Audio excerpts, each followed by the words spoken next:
నమస్తే, నేను Yogita. Welcome to సత్యాగ్రహి సంవాదం.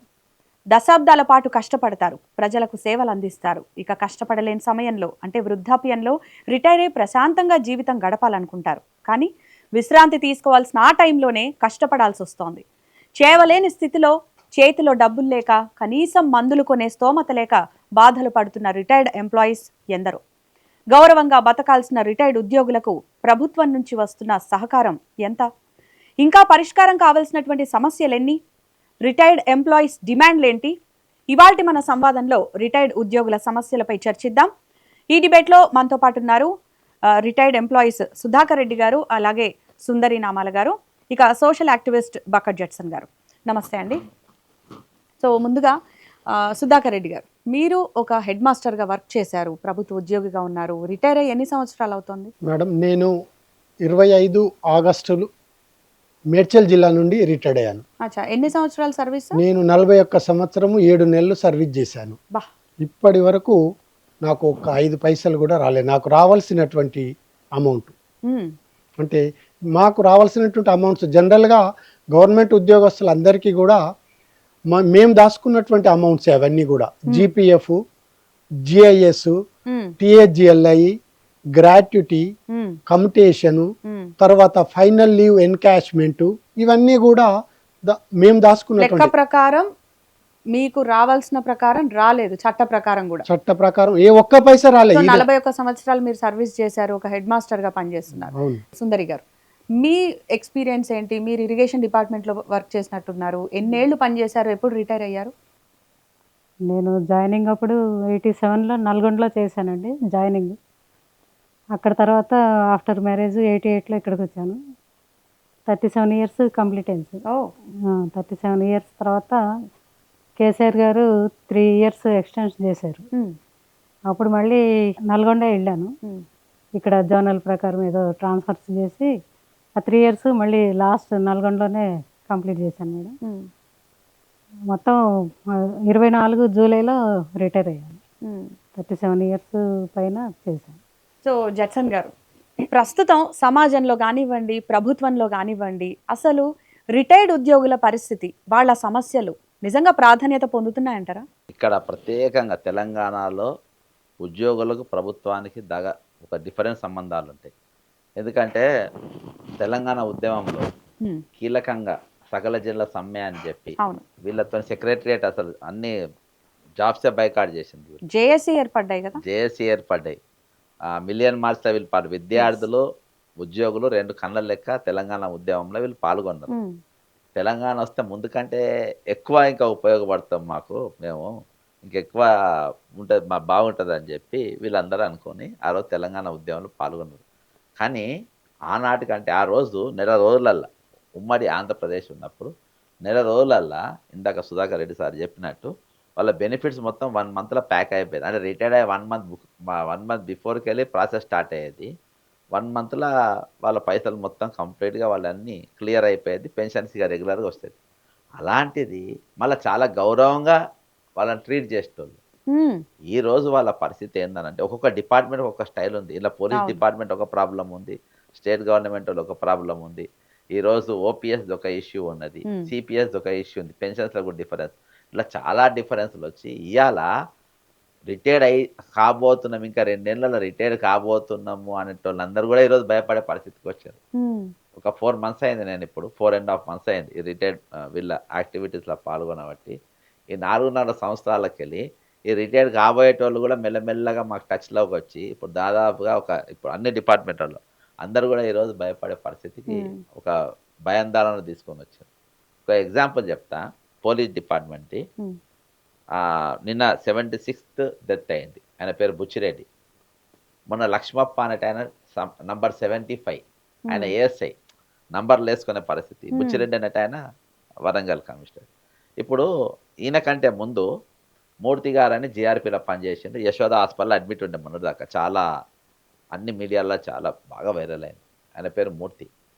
ఆయన ఈరోజు మార్నింగ్ నాకు ఫోన్ చేసింది వచ్చేటప్పుడు. డిశ్చార్జ్ అయినా అన్నాడు. ఎందుకు డిశ్చార్జ్ అయినావు అని అడిగిన.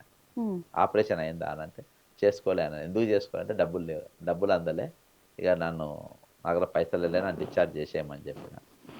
పైసలు కట్టలేక డిశ్చార్జ్ అయ్యి వెళ్ళిపోయాడు. దాదాపు 36 సంవత్సరాలు పోలీస్ డిపార్ట్మెంట్లో సర్వీస్ చేసి పోలీస్ డిపార్ట్మెంట్ రిటైర్ అయిన తర్వాత వాళ్ళ ఐడి కార్డు గుంజుకుంటారు, ఉమ్, వాళ్ళ ఆరోగ్య భద్రత కార్డు గుంజుకుంటారు. ఇక వాళ్ళకి ట్రీట్మెంట్ ఉండదంట. నీ దగ్గర పైసలు ఉంటే నువ్వు చేసుకో, లేకుంటే లేదు. అంటే పోలీస్ డిపార్ట్మెంట్కి ఇది ఇది వర్తిస్తుందా? Police department.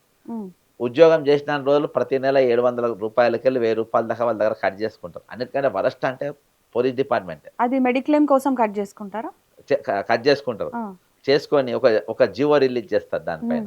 ఆ జీవో ఏం రిలీజ్ చేస్తారంటే, వాళ్ళు నువ్వు అపోలో కార్పొరేట్ హాస్పిటల్స్ దేన్ని కూడా పోవద్దు, నువ్వు నిమ్స్కి పోవాలి, నీకేమైనా జబ్బు వస్తే, లేదంటే గాంధీకి పోవాలి, ఉస్మానికి పోవాలి. మన నెలకు 700 రూపాయలు ఎందుకు కట్ చేసుకున్నావు? ఉమ్, దీనిపైన పోలీస్ వెల్ఫేర్ డిఎస్పీ ఒక ఆయన నా దాని మీద ఒక సర్కులర్ రిలీజ్ చేశారు. Hmm. నేను ఇచ్చిన స్టేట్మెంట్ ఓకే. లేదు, అలాంటిది ఏం లేదని చెప్పిండు. ఉమ్, అలాంటి లేదని చెప్తే మరి నేను ఇప్పుడు చాలా ఎగ్జాంపుల్స్ ఇచ్చిన. మొన్న దినాన ఒక ఎన్కౌంటర్లలో యాంటీ నక్సల్స్ కార్డులో వాంచుకున్నాడు. ఆయన పేరు మిప్పుడి సూర్యనారాయణ, వరంగల్ ఉంటాడు. ఆయన కంప్లీట్ ఒక కాల్ తీసేసింది. ఇప్పుడు ఉమ్, కాల్ తీసేసిండ్రు. ఆయనకి ఇయాల్టి వరకు ఒక పైస రాలే. నిన్న శ్రీనివాస్ అనేటి ఆయన కూడా ఒక కాల్ తీసేసిండు. ఆయన ఎస్ఐ. ఉమ్, ఆయనకు నిన్నను మొన్ననో కలిసి వచ్చిన తర్వాత జీపీఎఫ్ అవి ఏమో సగం పైసలు వేసిండు. ఈరోజు వీళ్ళ పరిస్థితి, వీళ్ళకి యూనియన్లు ఎవరు మాట్లాడరు. వీళ్ళకి యూనియన్ ఉన్న వీళ్ళు మాట్లాడరు. వాళ్ళకైతే అసలు పోలీస్ యూనియన్ అయితే ఇక పచ్చి దొంగలనే చెప్పాలి ఇక వాళ్ళు. ఉమ్, అంతే, కనీసం వీళ్ళ పోయి పలకరించారు, పరామర్శించారు. అవును. అరే, 2 ఎస్ఐలు పోలీస్ సర్వీసులు చేసి 2 కాళ్ళు పోగొట్టుకుంటే ఉమ్, పోయి కనీసం పరామర్శించి పలకరించలేని పరిస్థితి. లాస్ట్ వీక్ ఉమ్, ఖమ్మంలో మైసయ్య అనే ఎస్ఐ చచ్చిపోయాడు. ఆడ పోలీస్ యూనియన్ గట్టిగా పనిచేసింది. వాళ్ళు చందాలు వేసి ఆయన చనిపోయినాక ఆయనకు డబ్బులు కట్టి ఆయన డెడ్ బాడీని బయటికి తీసుకొని వచ్చారు. అక్కడ వాళ్ళు బాగా పనిచేసారు. గవర్నమెంట్ చనిపోయిన తర్వాత ఇమ్మీడియట్గా 31 లక్షలు 36 లక్షలు ఇమ్మీడియట్గా రిలీజ్ చేసింది. అంటే మనిషి చచ్చిపోవాలనా? చనిపోతే గానీ వాళ్ళ వాల్యూ అర్థం కావట్లేదా? చనిపోయిన వాళ్ళ పైసలు కూడా వస్తలేవు. ఇప్పుడు ఇంకొక ఆ, ఉస్మానియా హాస్పిటల్లో పనిచేసిన ఆయన డబ్బులు వస్తలేవు. ఇది యూనియన్లు అందరూ పనిచేసింది కాబట్టి చనిపోయే డబ్బులు వచ్చినాయి, అందరికి వస్తలేవు. పేరు బాగా బయటికి వచ్చి బాగా ఫైటింగ్ అయితేనే బయటికి వస్తున్నాయి. ఇంకోటి ఏంటంటే 2004 తర్వాత అపాయింట్మెంట్ అయిన ఉన్నది కంపల్సరీ పెన్షన్ స్కీమ్ కింద వాళ్ళకు ఉంటుంది. వీళ్ళది ఏంటంటే ప్రతి నెల వీళ్ళ జీతంకి వెళ్ళి 10% తీసి ప్రాణ్ అని ఒక యాప్ క్రియేట్ చేసింది. వీళ్ళ అకౌంట్ ప్రాణ్ అనే యాప్.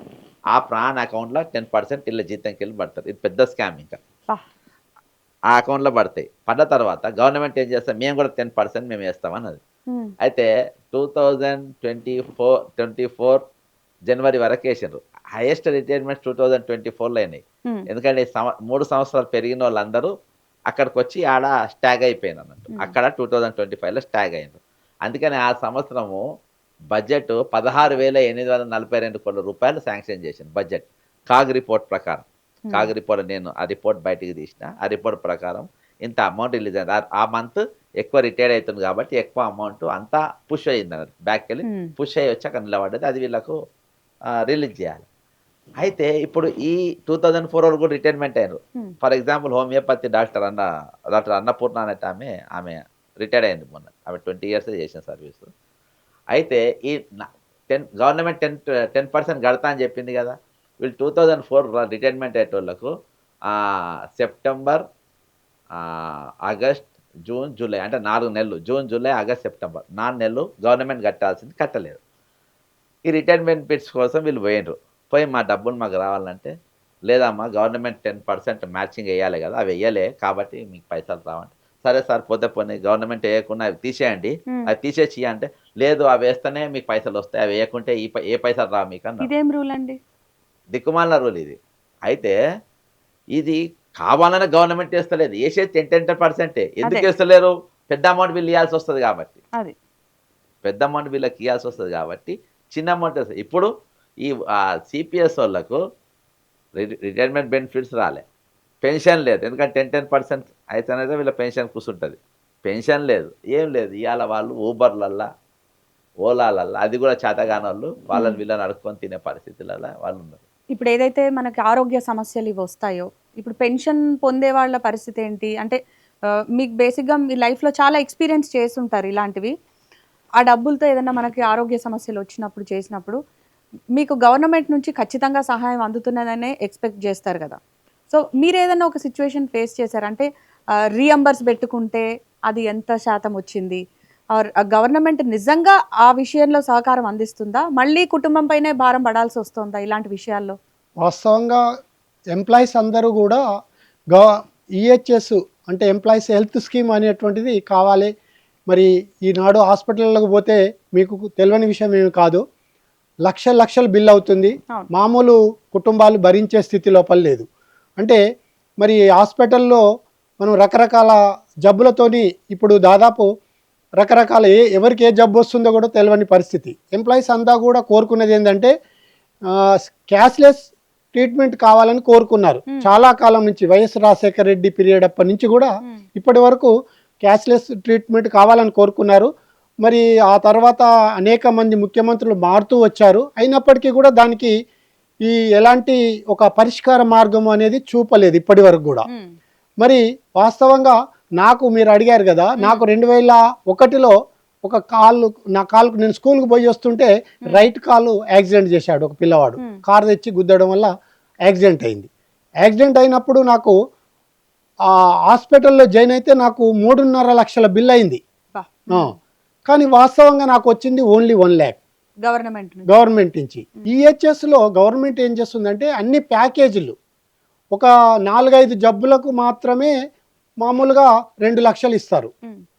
క్యాన్సరు, టీబీ, తర్వాత కిడ్నీ ఇలాంటి డిసీజెస్ మాత్రమే 2 లక్షలు మ్యాక్సిమం. రిమైనింగ్ అన్నిటికి కూడా ఆ ప్యాకేజీని బట్టి 5,000, 10,000, 20,000. ఇవాళ మీకు తెలియని విషయం ఏం కాదు, హాస్పిటల్కి పోతే టెస్ట్లకే 30-40 అవుతున్నాయి. మరి అలాంటిది చాలా తక్కువ ప్యాకేజీలు పెట్టి ఎప్పుడో డిసైడ్ చేసినటువంటిది ఒక 23 ఏళ్ళ కింద ఈ ప్యాకేజీలు ఇలా ఉండాలని డిసైడ్ చేసింది. ఇప్పటికీ అది కంటిన్యూ అవుతుంది. కానీ ఈ మధ్యనే మరి అన్ని సంఘాలు తర్వాత ఎంప్లాయీస్ నుంచి ఒత్తిడి రావడం వల్ల మరి ఈహెచ్ఎస్ కింద ఎంప్లాయీస్ నుండి తర్వాత రిటైర్డ్ వాళ్ళ నుండి బేసిక్లో 1.5 వేతనం కట్ చేసుకొని ఈహెచ్ఎస్ అంటే క్యాష్లెస్ ఇస్తామని గవర్నమెంట్ ప్రకటించింది. అయితే ఇందులో కూడా ఒక తిరకాసు ఉంది. గత ప్రభుత్వాలన్నీ కూడా ఉన్నప్పుడు అన్నీ కూడా మా నాయకులు అంటే సర్వీస్లో ఉన్న జేఏసీ కానివ్వండి, తర్వాత ఏది రిటైర్డ్ వాళ్ళు కానివ్వండి, వీళ్ళంతా కూడా ఒప్పందము గవర్నమెంట్తో ఏం చేసుకున్నారంటే ఒక 3 స్టేజీలలో అమౌంట్ ఇస్తారు. అంటే ఆ కేడర్ను బట్టి 500 ఒక కేడరు, ఇంకా దానికంటే కొంచెం ఎక్కువ ఉన్నటువంటి కేడరు ఒక 750, మ్యాక్సిమము ఒక 1000 వరకు ఇవ్వాలనుకున్నారు. కానీ ఇవాళ 1.5 అని మొన్న ఈ మధ్యలో ఒక 10 రోజుల క్రితము సిఎస్ గారు అందరు సంఘాలతో మీటింగ్ పెట్టి ఏకదాటిగా నిర్ణయం చేశారు. అది ప్రాథమిక సభ్యులంతా కూడా ఇప్పుడు వ్యతిరేకిస్తున్నారు. కారణం ఏంటిది అంటే ఇవాళ 1.5 వేతనం తీసుకోవడం వల్ల అక్కడ ఒక సమస్య ఏమవుతుంది అంటే ఇవాళ ఎవరైతే ఉన్నారో సర్వీస్లో ఉన్న వాళ్ళు పిఆర్సీ వస్తుంది అనుకోండి, వాళ్ళ వేతనము పెరుగుతుంది. అప్పుడు అది కూడా 1.5 పెరుగుతుంది. తర్వాత వాళ్ళకి యాన్యువల్ గ్రేడ్ ఇంక్రిమెంట్ ఏజీఐ అంటాం, యాన్యువల్ గ్రేడ్ ఇంక్రిమెంట్ వస్తుంది. ఒక 500 వచ్చింది అనుకోండి యాన్యువల్ గ్రేడ్ ఇంక్రిమెంట్, అందులో కూడా 1.5 పోతుంది. అందువల్ల చాలా మంది ఇన్ని పోయినా హాస్పిటల్లో ఉన్నప్పుడు మాత్రం మీకు రావాల్సిన డబ్బులు అయితే రావట్లేదు కదా. అంటే ఇప్పుడు ఈ 1.5 కట్ చేసి మేము పూర్తి ట్రీట్మెంట్ ఇస్తాము అంటున్నారు. కానీ ఉద్యోగస్తులలో ప్రభుత్వం మీద నమ్మకం కోల్పోయింది. నమ్మకం కోల్పోవడం వల్ల ఈ 1.5 ఇవ్వడానికి ఎవరు సుముఖంగా లేరు. సంఘాల మీద ఒత్తిడి చేస్తున్నారు. క్యాష్లెస్ అంటున్నారు కానీ రియంబర్స్ చేస్తున్నారు. ఆ రియంబర్స్ లో కూడా ఫుల్ అమౌంట్ ఇవ్వట్లేదు. ఇక మీరు చెప్పండి, ఇప్పుడు ఈ సమస్యల పరంగా చూస్తే మహిళా రిటైర్డ్ ఉద్యోగులకి పురుషులకి సేమ్ ఈక్విటీ కనిపిస్తోంది కదా. సో మీరు ఎదుర్కొన్నటువంటి ప్రధాన సమస్య ఏంటి? మీ తోటి మహిళలు ఇప్పుడు ఎదుర్కొంటున్నటువంటి ప్రధాన సమస్యలు ఏంటి? ఒక రిటైర్ అయిన తర్వాత మీరు ఎక్కువగా చూస్తున్న సమస్యలు ఏంటి? ఏంది మేడం, ఈ ఏజ్ వరకు పిల్లలు ఎక్కువ ఆలోచిస్తారు కదా, పిల్లలు సెటిల్ అవ్వాలి. ఇన్ కేస్ ఏమన్నా పిల్లలకి ఇంట్రెస్ట్ ఉన్నదా ఒక బిజినెస్ ఏదో పెట్టించాలన్నా కూడా ఈ అమౌంట్ మీద రిటైర్ అయ్యే ముందే ఒక 5-6 నెలల ముందు నుంచే ప్లాన్ చేసుకుంటాం. సో మీరు ఏమైనా ఫుల్ఫిల్ చేసుకున్నారా మీ కళలన్నా? కనీసం మీ పిల్లలు మేడం, నాకు 10 నెలలకి పెన్షన్ వచ్చింది. అప్పటి వరకు చెవులు ఈ ముక్కలే తీసల్లా హోమ్ లోన్ కట్టాను. ప్రతి నెల హోమ్ లోన్ అయితే కట్టాలి కదా. ఒక 3 months కట్టకపోతే వాళ్ళు వచ్చి లాక్ చేస్తా అంటారు ఇల్లు. అలా నేను ఫేస్ చేసింది అయితే హోమ్ లోన్ ఏ ప్రాబ్లం లేకుండా గడిస్తే చాలన్నట్టుగా చేశాను. దేవుడి దయ వల్ల ఒక 10 నెలలకి పెన్షన్ వచ్చింది. దిగిపోయిన 10 నెలలకి. రిటైర్ అయిన 10 నెలలకు వచ్చింది మ్మ్. మీకు.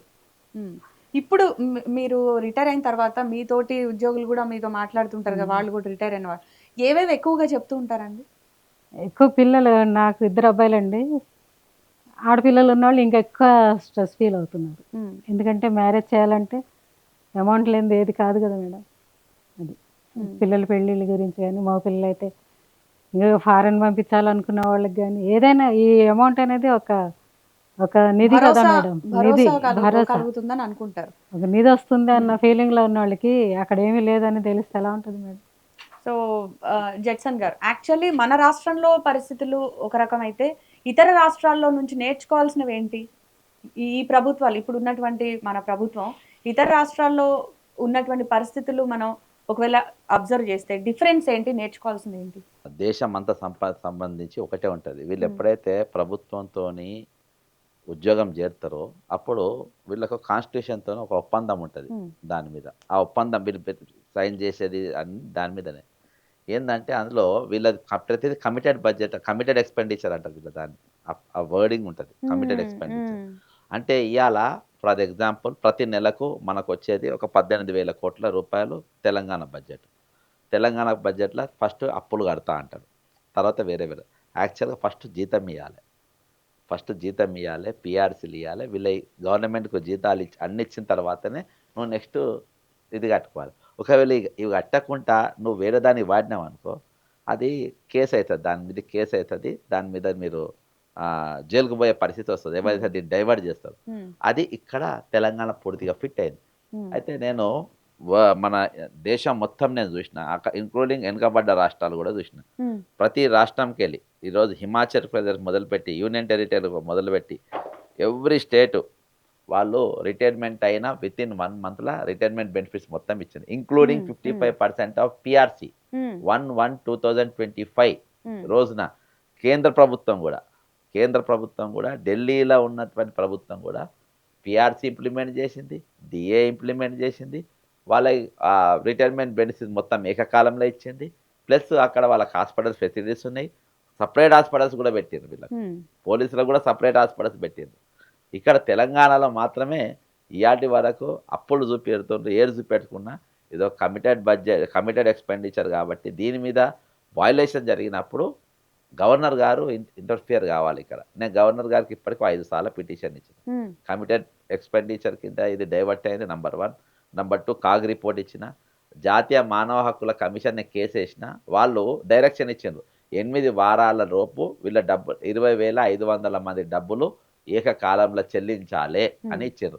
రేపు మార్చి 8వ తారీఖు ఈ కంప్లీట్ అన్నీ అయిపోతాయి. అంటే ఈ 8 వారాల టైం అయిపోతుంది. రేపు మేము 8వ తారీఖు వెళ్ళి చెలో ఢిల్లీ కూడా పోతున్నాం, అక్కడ చేసుకొని. అయితే ఇవి భారతదేశంలో ఎక్కలేని విధంగా మన దగ్గర డైవర్షన్ అయింది. ఇవాళ ఇది అత్యంత పెద్ద నేరం. దీని మీద ఒకవేళ అసెంబ్లీలో డిబేట్ జరిగితే, పార్లమెంట్లో డిబేట్ జరిగితే, ఈ కాగ్ రిపోర్ట్ వల్లనే చాలా మంది పెద్దలు జైలుకు పోయారు, చాలా స్కామ్ల మీద జైలుకు పోయారు.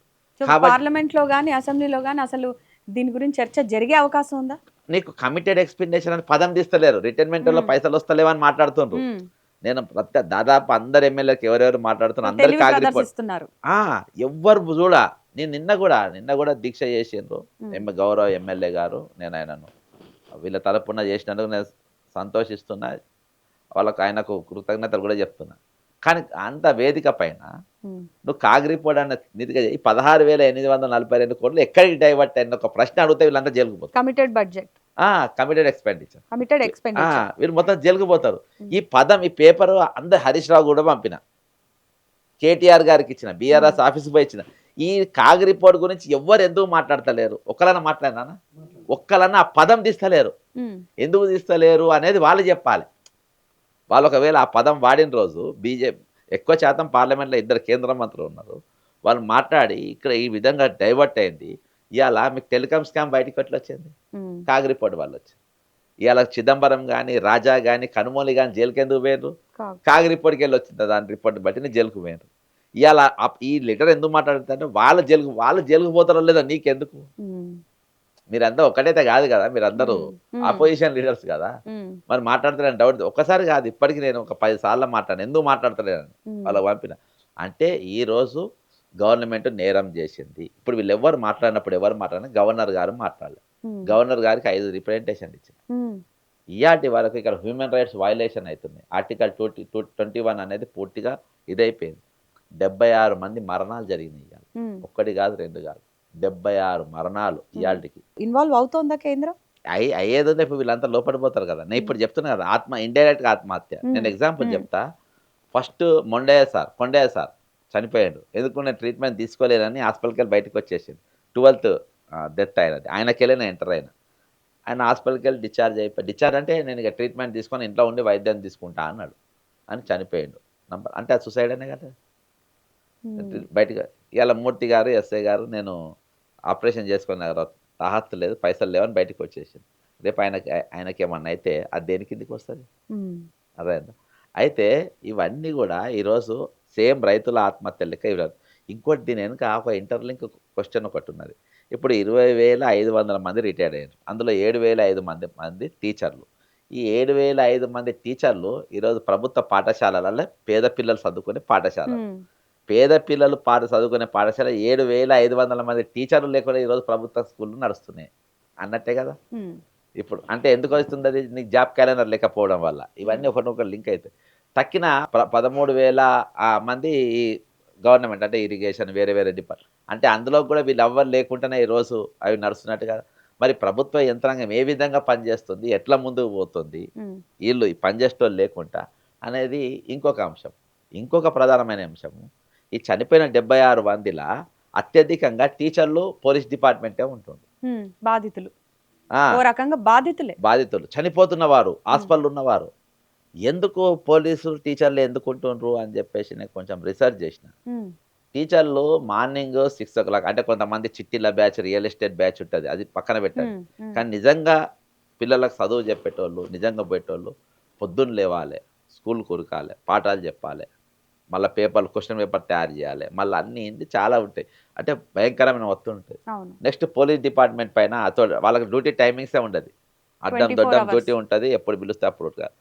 వీళ్ళు ఈ 2 సెక్షన్లకు నేను నా రిసర్చ్లో వీళ్ళిద్దరు 45 years లోపు వీళ్ళకి బీపీ అని వస్తుంది, షుగర్ అని వస్తుంది. కొంతసార్లు బీపీ షుగర్ 2 కూడా కలిపి వస్తాయి.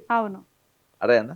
ఇక వీళ్ళు 50 దాటిన తర్వాత ఇక రిటైర్మెంట్ అవుతున్నా కొద్దీ ఇవన్నీ ముదురుతూ ఉంటాయి. రిటైర్మెంట్ కాగానే వచ్చి నెత్తి మీద పడుతుంది. అది అయితే నేను మొత్తం దవాఖాన ఆ విధంగా ఇదే అని ఒక సార్ ఉన్నాడు. ఆయన స్పెషల్గా గెస్టెడ్ హెడ్ మాస్టరు భద్రాచలం. ఆయన 2 కిడ్నీలు ఖరాబ్ అయిపోయినాయి. వాళ్ళ అన్న బిడ్డ 2 కిడ్నీలు ఇచ్చింది. ఆయన ప్రత్యేకంగా ఉండాల్సిన వాడు. ఇంకొక ఆయన పేరు క్యాన్సర్ వచ్చి సత్యనారాయణ సార్. ఆయన మా ఉద్యమాలు కాలబడుతుంటారు. ఆయనకు ఏకంగా ఇక్కడ ఒక బ్యాగే వేసిండు ఓపెన్గా. ఆయన అవయవాలను లేచి ఇది చేసింది, క్యాన్సర్ వస్తే తిరుగుతుండు తప్పని పరిస్థితులు. అట్లా ఈ విధంగా అంటే ఆ డబ్బు వస్తే ఈయన బతుకుతాడు, ఆ డబ్బు వస్తే నా కుటుంబం. ఈరోజు చాలామంది ఇండ్లు వేలం పాటలు వెళ్ళిపోయినాయి. సరే మేడం దగ్గర ఉన్నది బంగారం అది ఇది కట్టి 6 నెలలు కట్టిండ్రు. ఇవాళ అంటే జంట్ పైన కుటుంబం ఆధారపడి ఉంటుంది, ఇంటి యజమాని పైన ఆధారపడి ఉంటుంది. ఈయనది ఒకటే జీతం, భార్యకి జాబ్ లేదనుకోండి, ఒక్కడే ఉన్నాడు ఇంట్లో పనిచేస్తే. ఆయన ఈఎంఐ కట్టలేని పరిస్థితి, బ్యాంకు వాళ్ళు జప్తు చేస్తారు. అట్లా కేసులు ఇన్ని ఉన్నాయి నా దగ్గర. జనరల్గా మనం ఉద్యమం టైంలో చూసాము, జేఏసీలు, ఉద్యోగ సంఘాల జేఏసీలని, జేఏసీ అన్ని రకాలుగా ఉండే కదా. మరి రిటైర్డ్ ఉద్యోగులకు సంబంధించి కూడా సంఘాలు ఉన్నాయి. అవి ఎలా పనిచేస్తున్నాయండి? మీ సమస్యలు ఏమైనా చెప్పుకుంటే అందులో పరిష్కారం అవుతుందా? అసలు మొత్తంగా మీకు సంబంధించినటువంటి సంఘాలు ఏవేవి? వాస్తవంగా 24 మార్చి తర్వాత రిటైర్మెంట్ అనేది మొదలైంది. కేసీఆర్ ఉన్నప్పుడు 58 సంవత్సరాలు ఉండే. 2021లో 3 ఏళ్ళు సర్వీస్ పెంచడం వల్ల 24 మార్చి నుంచి స్టార్ట్ అయింది రిటైర్మెంట్స్ అనేటువంటివి. అప్పట్లో ఏదైనా పోరాటం చేస్తే ప్రభుత్వం దిగొచ్చి వాళ్ళ సమస్యలు పరిష్కారం చేసేది. సో ఇప్పుడు పరిస్థితులు ఎట్లున్నాయి అసలు? అయితే అప్పటి వరకు ఆ గవర్నమెంట్ మొత్తం మీద రిటైర్డ్ అయిన వాళ్ళకి ఇచ్చింది, ఎవరైనా రిటైర్డ్ అయితే ఇచ్చింది, బెనిఫిట్స్ అన్నీ ఇచ్చేసింది. మరి ఇప్పుడు ప్రస్తుతం మన ముఖ్యమంత్రి మేనిఫెస్టోలో విపరీతమైనటువంటి వాగ్దానాలు చేశాడు. ఉమ్, మాకు ఎంప్లాయీస్కు, తర్వాత అన్ఎంప్లాయీస్కు, నిరుద్యోగులకు, వాళ్ళందరికీ కూడా చాలా వాగ్దానాలు చేశాడు. 420 వాగ్దానాలు చేసిండు. ఉమ్, మరి ఈ స్కీమ్లన్నీ కూడా ఎక్కడ ఇంప్లిమెంట్ అవుతలేవు వాస్తవంగా. ఇప్పుడు మా ఎంప్లాయీస్కి అందరికీ వారు చెప్పినటువంటి, వారు మేనిఫెస్టోలో పెట్టిందే మేము చెప్తున్నాం.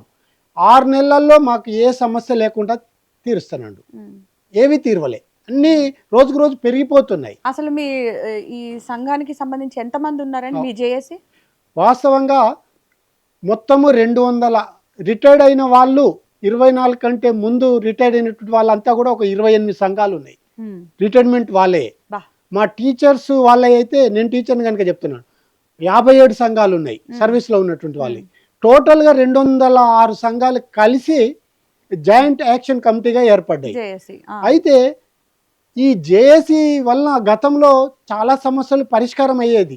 కానీ కాంగ్రెస్ హయాంలో ఏర్పడ్డటువంటి ఈ జేఏసీ, మారం జగదీశ్వర్ కానివ్వండి, శ్రీనివాస్ కానివ్వండి, తర్వాత ముజీబ్ కానివ్వండి, వీళ్ళు ప్రధానమైనటువంటి భూమిక పోషిస్తారు. అందులో వీళ్ళు సెక్రటరియట్ ఎంప్లాయీస్, తర్వాత గెస్టెడ్ ఆఫీసర్స్ ఎంప్లాయీస్ కనుక వీళ్ళు ఎక్కడ అటు సర్వీస్లో ఉన్నటువంటి వాళ్ళ సమస్యలు పరిష్కారం చేస్తలేరు, ఇటు రిటైర్డ్ అయినటువంటి వాళ్ళ సమస్యలు కూడా పరిష్కరిస్తలేరు. వాళ్ళు ఒక రకంగా గవర్నమెంట్కు ఏది తొత్తులుగా వ్యవహరిస్తారు ఒక మాటలో చెప్పాలి అంటే. ఎందుకంటే వాళ్ళు కరెక్ట్గా ఉంటే, నేను ఒక సీనియర్ అంటే చాలా ఏళ్ళ సర్వీస్ చేసిన వ్యక్తిగా నేను మాట్లాడుతున్నా. 84లో నేను సర్వీసుకు వచ్చినప్పుడు ఆనాడు ముఖ్యమంత్రి ఎన్టీ రామారావు ఉండే. ఆనాటి ముఖ్యమంత్రి మీద ఆనాటి జేఏసీ ధర్నాకు నోటీస్ ఇచ్చి 19 రోజులు ధర్నా చేసి మొత్తం సమస్యలను పరిష్కరించుకున్నారు. కానీ ఇవాళ ఉన్నటువంటి జేఏసీ 206 సంఘాలతోని ఏర్పడ్డటువంటి ఈ జేఏసీ ఒక్క సమస్యను కూడా పరిష్కరిస్తలేదు. ఒక్క సమస్య పరిష్కరిస్తలేదు. ఏమైనా అంటే వాళ్ళు ఏది సమరము అంటారు, సమరం లేదు, ఒట్టిగా చల్లబడుడే. ధర్నాకు నోటీస్ ఇస్తామంటారు, ధర్నాకు నోటీస్ ఇచ్చలేదు. మరి ముఖ్యమంత్రి మన తండ్రి మన సమస్యలు పరిష్కరిస్తారని, మరి ముఖ్యమంత్రి ఎన్ని రోజులు ఇలా మన తండ్రిని, ఆల్రెడీ గవర్నమెంట్ వచ్చి 2.5 ఏళ్ళు అయింది. ఇప్పుడు మనం మొత్తం చూసినట్లయితే 5 డిఎల్ పెండింగ్ ఉన్నటువంటి రాష్ట్రం మనదే, పిఆర్సీ ఇవ్వనటువంటి రాష్ట్రం మనదే, తర్వాత ఎంప్లాయీస్, రిటైర్మెంట్ ఎంప్లాయీస్కు బకాయిలు ఇవ్వనటువంటి రాష్ట్రం కూడా మనదే. అంటే ఇన్ని రకాలుగా హింస పడుతుంటే, ఇబ్బంది పడుతుంటే జేఏసీ నాయకులు సినిమా చూసినట్టు చూస్తున్నారు. ఏ ఒక్క అడుగు కూడా ముందుకేస్తలేరు. ఇది సమస్య. అసలు ఈ కుబేర్ ఎప్పుడు వచ్చింది, ఇప్పుడు దాని పనితనం ఏంటి, దాని వల్ల ఉపయోగాలు ఏంటి, ఈ కుబేర్ లేకుండా అయితే ఎలాంటి ఉపయోగాలు ఉండే? ఈ కుబేరు తెలంగాణ గవర్నమెంట్ కేసీఆర్ గారు ఉన్నప్పుడు వచ్చిందండి. అది డైరెక్ట్గా సెక్రటేరియట్లోనే ఓపెన్ అవుద్దంట, మన ఫైనాన్స్ మినిస్టర్ గారి దగ్గరే ఉంటుందంట. అక్కడ ఆఫీస్లో వేసిన బిల్స్ అన్నీ పిఓ నుంచి ఇక్కడికి వచ్చేస్తాయి. ఇదివరకైతే ట్రెజరీలకి వెళ్ళేవి, 1 వీక్లో మాకు డబ్బులు వచ్చేవి. ఇప్పుడు ఇక్కడికి వచ్చేసరికి ఏమవుతుందంటే, మామూలు బయట అందరికీ తెలుస్తుంది సత్యమే ఇది, వాళ్ళ అస్మదీయులు తస్మదీయులు అని సినిమాలో ఉంటుంది కదా పేరు, మాయాబజార్లో, అలాగా వాళ్ళ అస్మదీయులకి ఇస్తారు, తస్మదీయులకి ఇవ్వరు అనమాట. అది అస్మదీయులు అంటే క్యాష్ కమిషన్ ఇచ్చేవాళ్ళు, ఇక మాలాంటి వాళ్ళందరూ తస్మదీయులనే. అందుకని ఇంత బాధపడుతున్నాం. సో ఎప్పుడు బాగుంది మీకు అంటే? పైగా మినిస్టర్ గారి వైఫ్ కూడా లైన్లో ఉండి కలెక్షన్ చేస్తున్నట్టు, ఎందుకంటే వెబ్సైటే ఉంది, యూట్యూబ్లో ఉంది 10% అని. ఇప్పుడైతే ప్రజెంట్ 20%. మీ బకాయిలు మీకు ఇవ్వండి? మా బకాయిలు మాకు, ఎందుకంటే నేను నల్గొండలో చేశాను కాబట్టి. స్వయంగా మీకు ఎంత పెండింగ్ ఉందండి గవర్నమెంట్ ఇప్పుడు? 60 అబౌవ్ ఉందండి. అయితే నల్గొండలో పనిచేసా కాబట్టి ఒక 3 months బ్యాక్ పోలీస్ డిపార్ట్మెంట్లో 2 రిటైర్ అయ్యారు. వాళ్ళకి డబ్బులన్నీ వచ్చాయి. ఎలాగంటే 20% ఇచ్చేసాము. ఇంకా అక్కడ ఉన్న ఇప్పుడు 2 years నుంచి నాకు ఇంట్రెస్ట్ లెక్కను చూస్తే లాసే కదా మేడం. అసలు అని కాదు, అలా నేనేదో నేను వడ్డీ ఏం చేస్తా మేడం, నా పనులన్నీ పెండింగ్. ఇప్పుడు బంగారం పెట్టి కట్టాను, బంగారం ఎక్కడ పెట్టాను? బ్యాంకులో. అది అప్పే కదా నాకు. ప్రభుత్వం నుంచి మీకు 60 లక్షల పైన రావాలి. సో మరి మీరు ఏం ప్రయత్నించారు? ఎక్కడ మీరు అప్లై చేసుకున్నారు? ఏం అంటే చేస్తున్నారు దాని సెక్రటేరియట్ గురించి? వెళ్ళాను మేడం. ఎవరో చెప్పారు ఇలాగా. లాస్ట్ మే నెలలో వెళ్ళాను అనమాట. ఎవరో చెప్పారు, బట్టి సారు చాలా మంచి ఆయన, ఉమ్, ఖచ్చితంగా అక్కడికి వెళ్తే సార్ని కలిస్తే పని అవుతుంది అంటే ఉమ్, 2 టైమ్స్ వెళ్ళాను. లేరు సారు. ఉమ్, థర్డ్ టైము మే 8వ తారీఖు ఉమ్, వచ్చారు. రేవంత్ సార్ వచ్చారు. ఆ రోజు బట్టి సార్ కూడా ఉన్నారు. ఉమ్, కాకపోతే పోలీసులు అస్సలు వెళ్ళనీరు మేడం. ఉమ్, అయితే వెళ్ళాను. సారు ఆయన అక్కడ అవతల ఉన్నారు, ఆయన ఛాంబర్ దగ్గర. నేను యువతలు ఉంటే పోలీస్ ఆయన దెబ్బ వెళ్ళండి అన్నారు. ఉమ్, నేను అట్ట పరిగెత్తలేక మా బాబుని పంపిస్తే సారు, మా మమ్మీ సార్ పెండింగ్ బిల్స్ అని అంటే రిటైర్డ్ ఎంప్లాయీ అని అడిగి సంతకం పెట్టారు. ఉమ్, ఎంత ఆశపడతాను మేడం. ఉమ్, ఆయన అట్లా అడిగారంటే ఖచ్చితంగా ఇస్తారు, మా పరిస్థితి ఆయనకి తెలుసా అని నేను అట్లా ఫీల్ అయ్యా. తీరా చూస్తే ఆయన సంతకం చేశారు. ఎన్నాళ్ళైనా సరే రాలేదు. తర్వాత తెలిసింది ఏంటంటే 2 రకాల సంతకాలు పెడతారు ఆయన. ఉమ్. ఒకటి అసమదేవికి, ఒకటి తస్మదేవికి. సో ఆ 10%. 10% వాళ్ళకి, వాళ్ళ అప్లికేషన్కి వేరే సంతకం పెడతారంట. మరి నాకు ఇదైతే నిజం నాకు తెలియదు కానీ.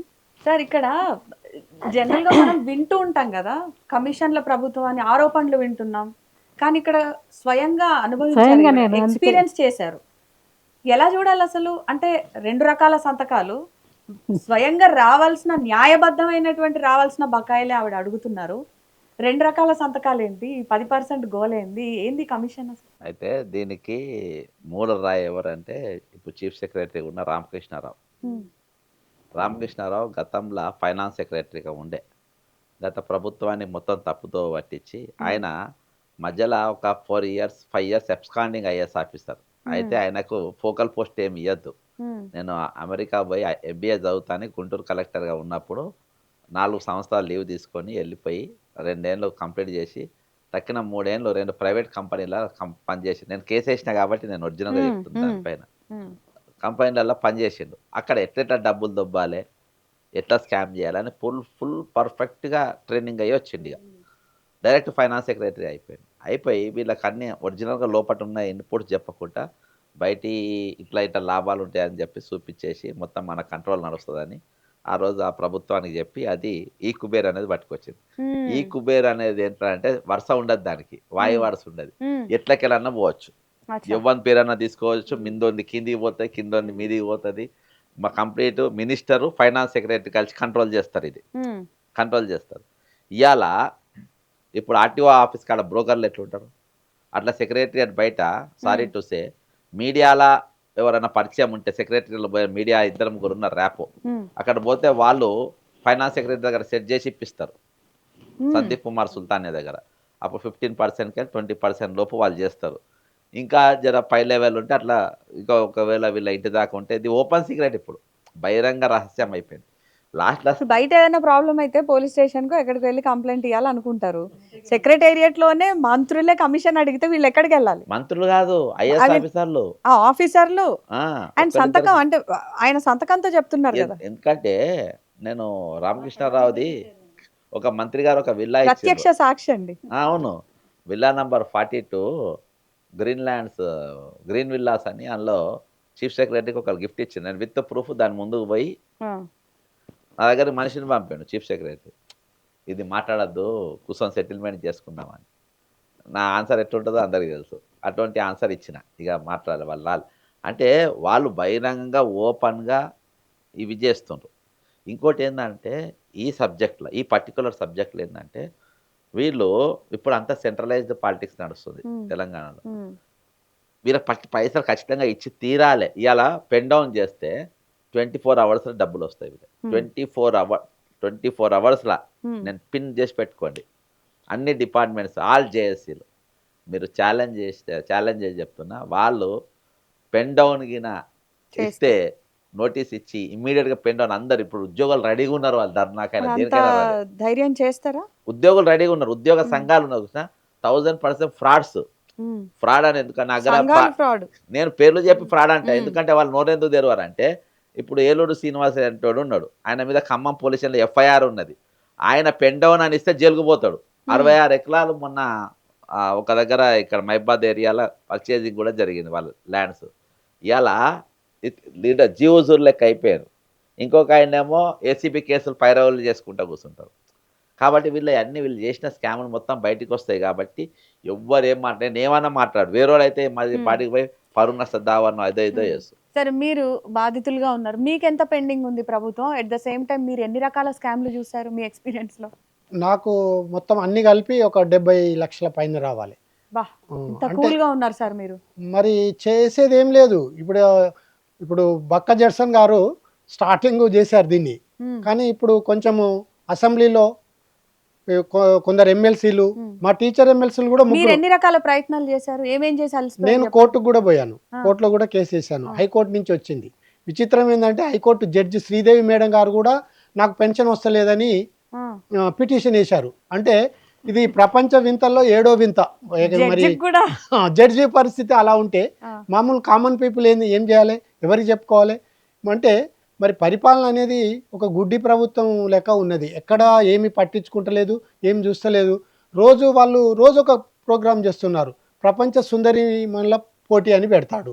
అయితే మీకు ఈ 70 లక్షలు అనేది ఎన్ని రకాలటువంటి అలవెన్సెస్ కలిపి రావాల్సిందండి? నాకు వచ్చేటువంటి గ్రాట్యుటీ, హ్మ్. కమ్యుటేషను, లీవ్ ఎన్కాష్మెంట్, హ్మ్. జీపీఎఫ్, హ్మ్. జిఐఎస్ ఇవన్నీ కలిపి ఉన్నాయి. హ్మ్. మరి ఇవన్నీ కూడా ఇవన్నీ జీతంలో మేము కట్ మేము చేసుకున్నవే. దాచుకునేనమ్మా. ఆ! ఎందుకంటే మేము ఆ రోజు తినకుండా, తాగకుండా వృద్ధాప్యం లోపల మా పిల్లలకు అవసరం వస్తాయి, లేకపోతే నాకేమైనా రోగం వస్తే అవసరం వస్తది అనేటువంటి ఉద్దేశంతోని సైకిల్ మీద పోయి, బస్సు మీద పోయి, నడుచుకుంటూ పోయి హ్మ్. మారుమూల కడుపు కట్టుకొని. గ్రామాలలో ఉద్యోగాలు చేసినాం మేము. హ్మ్. మరి అలా దాచుకున్నటువంటి సొమ్ము మాకు ఇవ్వడానికి ఇంత నికృష్టమైనటువంటి ప్రభుత్వాన్ని మేము గతంలో ఎప్పుడు చూడలే. హ్మ్. మరి ఇలా చేస్తారని మేము కలలో కూడా ఊహించుకోవాలి.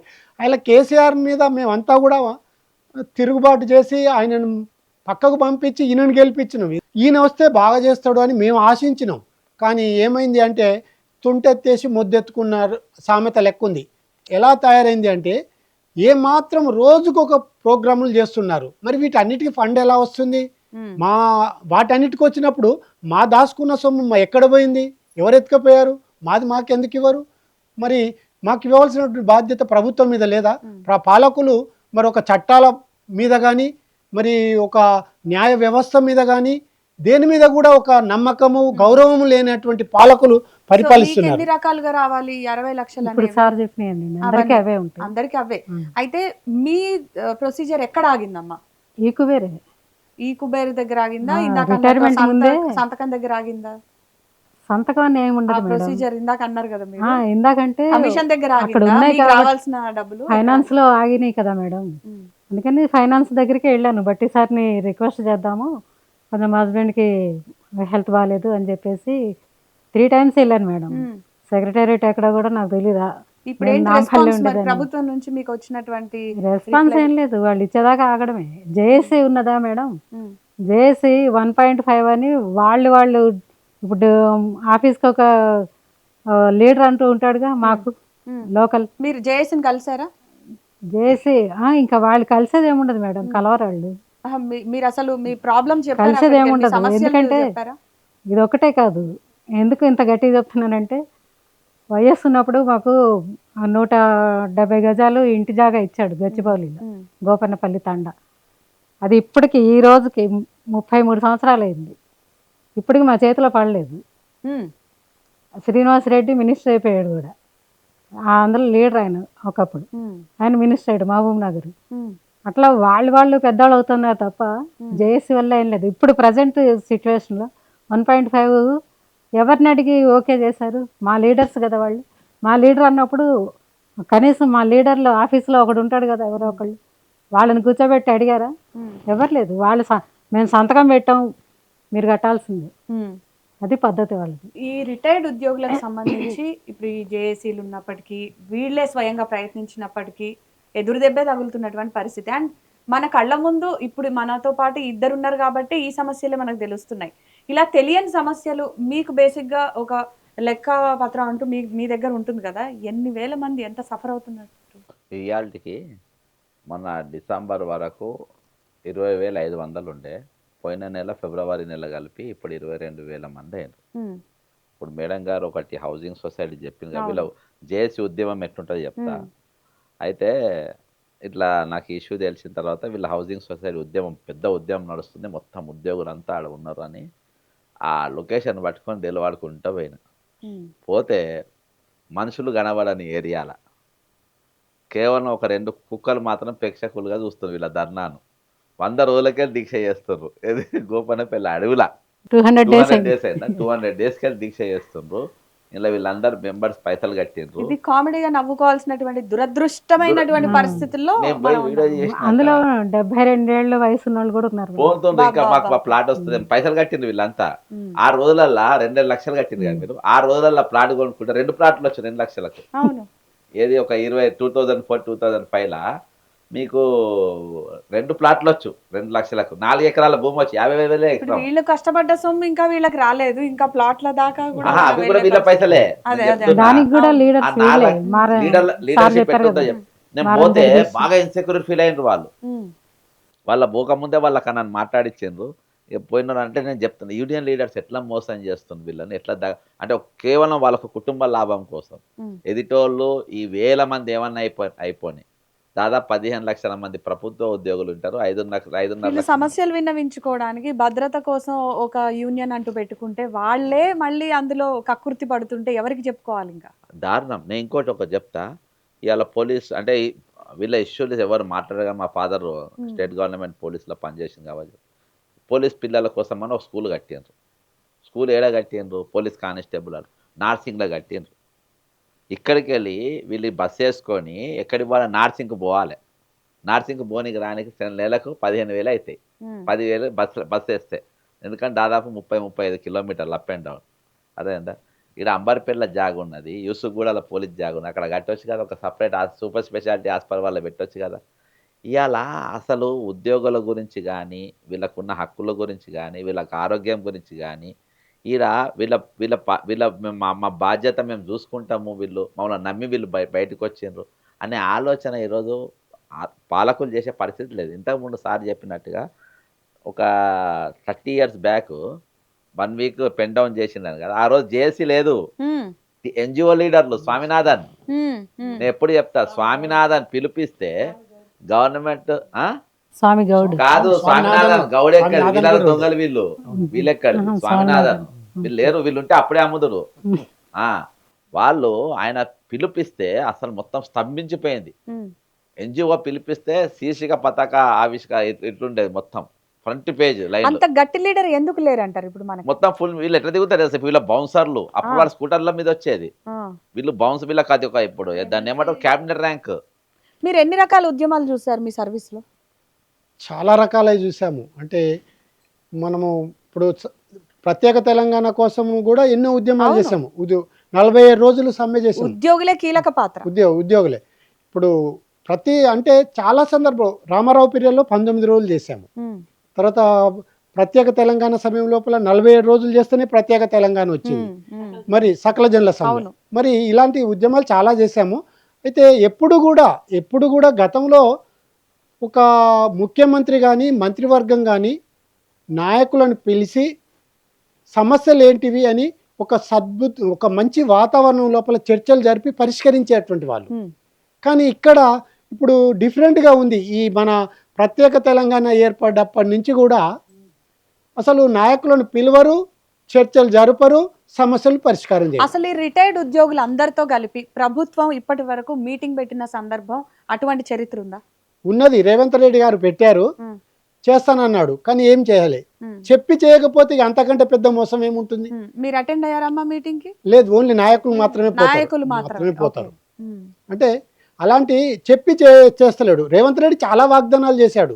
ఈ ఒక్కటి మామూలు వాగ్దానాలు కాదు అవి. ఉమ్. ఎంప్లాయీస్కు సిపిఎస్ వాళ్ళను ఓపీఎస్గా చేస్తానన్నాడు. అంటే వాళ్ళది అది ఎత్తివేసి మామూలుగా మా పెన్షన్ మాదిరిగా చేస్తానన్నాడు. వాళ్ళకు కూడా అది చేయలే. మరి ఏ ఒక్కటి చేయలేదు. ఎందుకో ఈ రేవంత్ రెడ్డి గారు సిపిఎస్, ఓపీఎస్, ఎన్పిఎస్ వీటి గురించి ఒకసారి డిఫరెన్షియేట్ చేసి చెప్పండి. దేని వల్ల ఎటువంటి ఉపయోగం అసలు ఏంటి? ఈ సిపిఎస్ అనేదేమో 2004 నుంచి ఇది అమల్లో ఉన్నది. దీంట్లో ఏంది అంటే ప్రతి ఉద్యోగి నుంచి 10% డిడక్షన్ చేసి గవర్నమెంట్ షేరు 10% తీసి ఇవి షేర్లలో పెడతారు. షేర్లు అప్ అయితే వీళ్ళకి అప్ అవుతుంది, లేకపోతే డౌన్ అయితే డౌన్ అవుతుంది. తర్వాత రిటైర్డ్ అయినాడు కొద్దిగానే వస్తుంది, వాళ్ళకి పెన్షన్లు 700-800 వస్తున్నాయి. ఇప్పుడు కొందరు రిటైర్డ్ అయిన మిత్రులు ఏడుస్తున్నారు, వాళ్ళకు 800, 1000, 1500 ఇట్లా ఘోరమైనటువంటి పరిస్థితి. మరి వాళ్ళు ఉన్న జీతంలో 10% కట్ చేసుకుంటారు. మరి ఇవన్నీ చూసి ముఖ్యమంత్రి మేనిఫెస్టోలో ఏం పెట్టారంటే మీకు ఓపీఎస్ చేస్తానన్నాడు, అది లేదు. ఓపీఎస్ వాళ్ళకి ఏంటంటే మాకే మొదటి నుంచి కూడా మా బేసిక్లో ఏం కట్ చేయరు. మేము రిటైర్డ్ అయిన తర్వాత ఉదాహరణకు ఇప్పుడు ఇవాళ 1,00,000 రూపాయలు జీతం వస్తుంది అనుకోండి, అందులో 1/3 మాకు పెన్షన్ వస్తుంది. దాదాపు 50% అంటారు కానీ కాదు, అది 50% కాదు. ఈ కంపిటీషన్ కొంత పోతుంది కనుక మాకు వచ్చేది 40%. అంటే 1,00,000 జీతం ఉన్నటువంటి వాళ్ళకు ఒక 40,000 పెన్షన్ వస్తుంది. అలా ఈ విధంగా ఉంటుంది.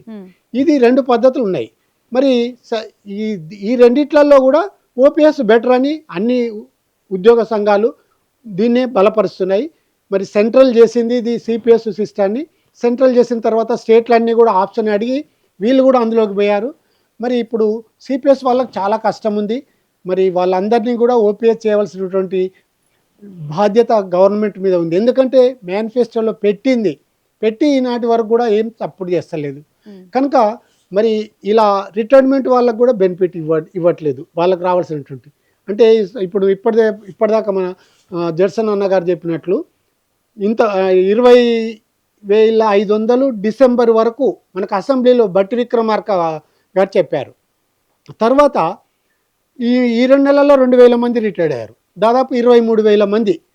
అయితే కొందరికి స్టార్టింగ్లో కోర్టుకు వెళ్ళినటువంటి వాళ్ళకు కొందరికి వచ్చినాయి, కొద్ది మందికి.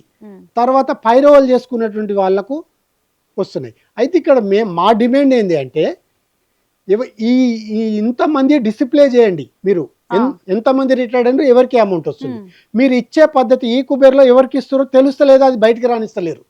ఎందుకంటే ఇవన్నీ పైరోలు నడుస్తున్నాయి. ఒకవేళ మీరు డిస్ప్లే చేస్తే ఏంటంటే ఫస్ట్ రిటైర్డ్ అయిన వాళ్ళకి ఫస్ట్ రావాలి. ఈ కుబేర్కి సంబంధించిన లెక్కలు బయటికి రావాలంటే చేయాల్సిన తక్షణ కార్యక్రమాలు ఏంటి అసలు? అది ఈ కుబేరే బంద్ చేయాలి ఫస్ట్. ఈ కుబేర్ మేడం బంద్ చేస్తే చూపించాను కదా బాణం, అది ఎవరన్నా బాణం గుండెల్లో పెట్టుకొని తిరుగుతారా మేడం? 2 years నుంచి మేము మోస్తున్నాం దాన్ని. అసలు రిటైర్ అయినప్పటి నుంచి మీ జీవితంలో వచ్చిన పెద్ద మార్పు ఏంటమ్మా ఇప్పటి వరకు? చెప్తున్నా మేడం, మా పెద్దబాబుకి పెళ్ళయింది. చిన్నవాడికి నేనైతే గవర్నమెంట్ ఉద్యోగం కానీ ప్రైవేట్ ఉద్యోగం కానీ, ఉద్యోగం అయితే నాకు ఇంట్రెస్ట్ లేదు. మా పిల్లలు మగ పిల్లలు అయినా సరే సొంతంగా బతుకుదాం, మీ కింద 4 బతికించండి, మీరు ఒక 4. వ్యాపారమే బెటర్ అంటారా ఇన్ని చూసిన తర్వాత? నేనైతే అదే మేడం. ఎందుకంటే స్వగృహ ఫుడ్ కానీ ఫుడ్ ఐటమ్స్ మీద ఏది పెట్టినా కూడా మంచిగా నడుస్తుంది. మనం నిబద్ధత చేయాలి. మైండ్ సెట్ కూడా ఎట్లయింది అసలు? అంటే ఒక సామాజికంగా ఒక గౌరవం తగ్గిందనే భావన కానీ ఇట్లాంటివన్నీ కలిగాయా మీకు? గౌరవం ఎందుకు తగ్గుతుంది మేడం? గౌరవం తగ్గదు కానీ ఇట్లాంటివన్నీ చూస్తుంటే అలాంటిది ఏమన్నా అనిపించింది? అలాంటిది ఏం లేదు. ఎంత తొందరగా వస్తే మా చిన్నవాడు కూడా పెళ్లి చేయాలి. నేను ఆడికి 34 వచ్చేసినాయి. 34కి పెళ్లి కాకుండా ఎవరిని ఉంటారా మేడం? చెయ్యాలి. వాడేమో నాకు ఏది ఎర్నింగ్ లేనప్పుడు నేను చేస్తాను. మీ ప్రధాన డిమాండ్ ఏంటి ఇప్పుడు? అమౌంట్ రావాలి, అంతకంటే ఏం లేదు మేడం అడిగేది. సో ఇప్పుడు వరకు మీరు చేసిన ప్రయత్నాలన్నీ ఫెయిల్ అయ్యాయా, సక్సెస్ అవుతున్నాయా? ఇంకంతే కదా మేడం. ఫైనాన్స్ మినిస్టర్ దగ్గరికే నేను అప్లికేషన్ పెట్టాను. ఇంకా అంతకంటే ఎవరు ఇస్తారు మేడం? అవుతుందని ప్రజాభవన్ మేడం, సెక్రటేరియటే కాదు ప్రజాభవన్కి కూడా వెళ్ళాను నేను. మొన్న కాదు, అంతకుముందే. వీటన్నిటికి నేనే ఫస్ట్ తిరిగాను. తిరిగారు కదా, ఏమనిపిస్తుంది? వస్తాయి అవి? అక్కడ జరిగింది ఒక్క నిమిషం చెప్తా. అక్కడ చాలా మంది ఉన్నారు కానీ ఎంప్లాయీగా నేను ఒక్కదానే ఉన్నా. అందరు డబుల్ బెడ్రూమ్ వాళ్ళకి వచ్చిన వాళ్ళే ఉన్నారు. ఆ రోజైతే పెద్ద తలకాయలు ఎవరు లేరు. ఎందుకంటే ఆసోదులుకున్నారా? పెద్ద తలకాయలు లేరు, మరి ఎవరు రావట్లేదు. అయితే అక్కడ పోలీస్ అయిన మటుకు పోలీస్ అని చెప్పాడు. సివిల్ డ్రెస్ లో ఉన్నాడు, చాలా ఎత్తుగా పోలీస్ లాగే ఉన్నాడు. ఆయన ఏమన్నాడంటే, అమ్మ ఇక్కడ తీసుకోము, ఈ అప్లికేషన్ ఎవరు తీసుకోరు పెండింగ్ బిల్స్ అంటే. వెళ్తే సెక్రటేరియట్ వెళ్ళండి, లేకపోతే రేవంత్ రెడ్డి గారి ఇంటికి వెళ్ళండి, పెద్దమ్మ గుడి దగ్గర ఆయన ఇల్లు. మీరు వెళ్తానంటే నేను ఇక్కడ ఫోన్ చేసి చెప్తాను ఆయనకి అన్నారు. ఇక మరి దాని ఉద్దేశం ఏందో నాకు అర్థం కదా. అది కూడా ఏమన్నా కమిషన్ బ్యాచ్ అక్కడ ఉందేమో నాకు తెలీదు. ఇందులో రేవంత్ రెడ్డి పేరైతే రాలేదనుకోండి, బట్టి గారి పేరే బాగా వినబడుతుంది. బట్టి గారి వైఫ్ నందిని, ఆవిడ పేరు వినిపించింది. కాకపోతే అక్కడ ప్రజాభవన్లో పోలీస్ అయితే నాకు చేసిన అడ్వైజ్ అది, పెద్దమ్మ గుడి దగ్గర రేవంత్ సార్ ఇంటికి వెళ్ళండి, ఖచ్చితంగా మీ పని అవుతుంది అని అన్నారు.